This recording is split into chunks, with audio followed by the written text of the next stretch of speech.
북한이 코로나19를 이유로 도쿄올림픽 불참을 선언하자 일본 정부는 당황한 기색이 역력합니다. 도쿄에서 이경화 특파원이 보도합니다. 북한이 전격적으로 도쿄올림픽 불참을 선언한 데 대해 일본 정부는 상황을 주시하고 있다고 밝혔습니다. 대회 참가 여부는 국제올림픽위원회와 도쿄올림픽 조직위원회 등이 우선 조정할 문제라는 겁니다. 하지만 북한이 올림픽 불참의 명분으로 코로나19를 거론한 것은 일본 정부에게 뼈아픈 대목입니다. 백신이 보급되고는 있지만 미국과 유럽 등 전 세계적으로 다시 확산세가 뚜렷해지면서 불참 의사를 밝히는 나라가 늘어날 수 있기 때문입니다.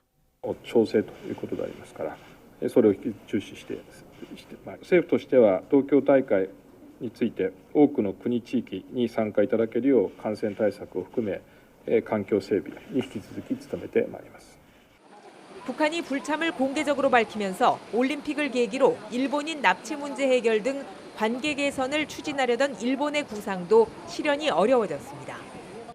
도쿄올림픽 성화가 출발하는 날 북한이 탄도미사일을 쐈지만 스가 총리는 대화에 대한 기대를 버리지 않고 있었습니다. 金正恩氏が来た場合にはいい機会だと思いますと答弁されました。妹の金与正氏が来られた場合にもそのお考えに変わりはありませんか。拉致問題の解決に資することであれば、それを解決するのが私の仕事だと思っています。 북한이 올림픽 불참을 선언한 날 일본 정부는 북한에 대한 교역 전면 금지 등 독자적인 제재를 2년 연장하기로 결정했습니다. 북한 핵과 미사일 문제가 개선되지 않는 점을 이유로 2006년부터 시작한 제재를 이어가기로 한 겁니다. 일본 정부는 북한의 올림픽 참가 여부와는 별개로 납치 문제 해결 등을 위해 주체적으로 대응하겠다는 입장입니다. 하지만 올림픽이라는 중대한 외교 무대를 스스로 포기한 북한이 일본의 전향적인 자세를 보일 가능성은 희박한 만큼 북일 관계 역시 당분간 꼬인 실타래를 풀기는 어려울 전망입니다.